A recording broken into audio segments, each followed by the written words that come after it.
तो वहीं भारत की तरफ से सिंधु जल समझौता स्थगित करने के फैसले से परेशान पाकिस्तान ने एक बार फिर से भारत के सामने गिड़गिड़ाना शुरू कर दिया है। दरअसल पहलगाम आतंकी हमले के बाद भारत ने पाकिस्तान के खिलाफ कड़े और बड़े कदम उठाए और सिंधु जल संधि को रोकने का बड़ा ऐलान किया था। इससे पाकिस्तान घुटनों पर आ गया है। इस फैसले को लेकर पाकिस्तान ने भारत से अपने निर्णय पर पुनर्विचार करने की गुहार लगाई है। पाकिस्तान के जल संसाधन मंत्रालय ने भारत के जल शक्ति मंत्रालय को पत्र लिखकर यह अपील की है कि भारत का यह कदम पाकिस्तान में गंभीर जल संकट पैदा कर सकता है। सूत्रों के मुताबिक नियमानुसार यह पत्र भारत के विदेश मंत्रालय को भी भेज दिया गया है, लेकिन भारत ने पाकिस्तान की इस अपील को साफ तौर पर नकार दिया है। ये अहम जानकारी है इस वक्त की एक तरफ पाकिस्तान लगातार भारत को गीदड़ भभकियां दे रहा था, दूसरी तरफ पत्र लिख करके घुटनों पर बैठ करके गिड़गिड़ा रहा है और कह रहा है कि इस फैसले पर भारत पुनर्विचार करें। पाकिस्तान के जल संसाधन मंत्रालय की तरफ से भारत के जल शक्ति मंत्रालय को पत्र लिखा गया। बाकायदा यह अपील की गई है कि भारत का एक कदम जो पानी रोकने का है, अब वो पाकिस्तान में गंभीर जल संकट पैदा कर सकता है।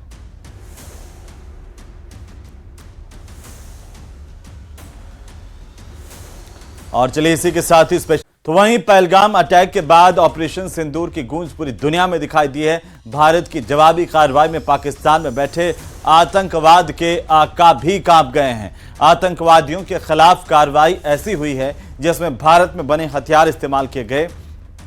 भारतीय सेना की तीनों इकाइयों ने ऐसा पराक्रम दिखाया है जिससे दुश्मन देश सहम गया, तर्रा उठा। रिपोर्ट देखिए।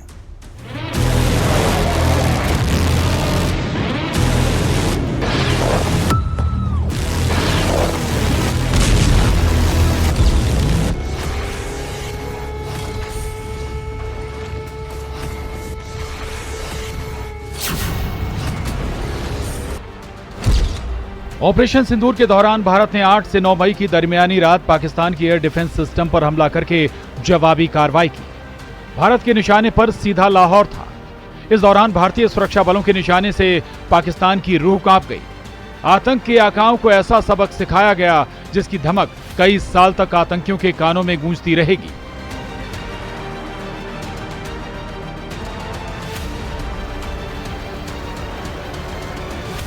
जब हमारे ड्रोन दुश्मन के किले की दीवारों को ढहा देते हैं, जब हमारी मिसाइलें सनसनाती हुई निशाने पर पहुंचती हैं, तो दुश्मन को सुनाई देता है भारत माता की जय। जब रात के अंधेरे में भी जब हम सूरज उगा देते हैं तो दुश्मन को दिखाई देता है भारत माता की जय।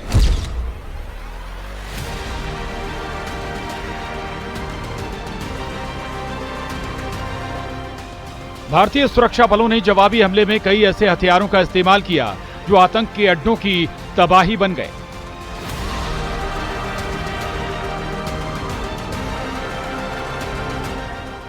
भारत ने अपने जवाबी हमले में कई हथियारों का इस्तेमाल किया, जिसमें Rafale fighter jet, Mirage 2000 fighter jet, LCA Tejas fighter jet शामिल रहा। इसके साथ ही HAL Dhruv light helicopter, AH-64E Apache attack helicopter का भी इस्तेमाल किया गया। पहली बार भारत ने अनमैन्ड एरियर व्हीकल UAVs और ब्रह्मोस मिसाइल सुपरसोनिक क्रूज का भी इस्तेमाल किया। इसकी अचूकता और विध्वंस करने वाली मारक क्षमता की पूरी दुनिया कायल।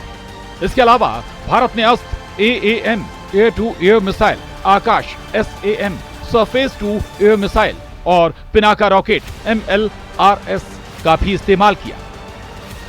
धनुष artillery, advance towed gun system और M777 howitzer light towed gun system के साथ K9 वज्र T स्वचालित हॉवित्जर का भी ऑपरेशन सिंदूर में इस्तेमाल किया गया। भारतीय सेना ने T90 tank, 125 mm main gun और अर्जुन टैंक 120 राइल्ड गन का भी इस ऑपरेशन में इस्तेमाल किया। आकाश NG-400 long range SAM missile का भी इस्तेमाल किया। इस बार ऑपरेशन सिंदूर में लाहौर, इस्लामाबाद, बहावलपुर, रावलपिंडी तक निशाने पर रहे। 1971 के बाद पहली बार ऐसा हुआ और भारत की मिलिट्री ने दिखाया कि वो जब चाहे, जहां चाहे सटीक स्ट्राइक कर सकती है। भारत के पास इसकी पूरी क्षमता है। जाहिर है, भारतीय सुरक्षा बलों ने दिखा दिया कि भारत की बहन बेटियों का सिंदूर उजाड़ने का अंजाम क्या होता है। ऑपरेशन सिंदूर जारी है और पहलगाम के गुनहगारों को अंजाम तक पहुंचाने के लिए भारतीय सुरक्षा बल सर्च ऑपरेशन चला रहे हैं। Bureau report, news 18।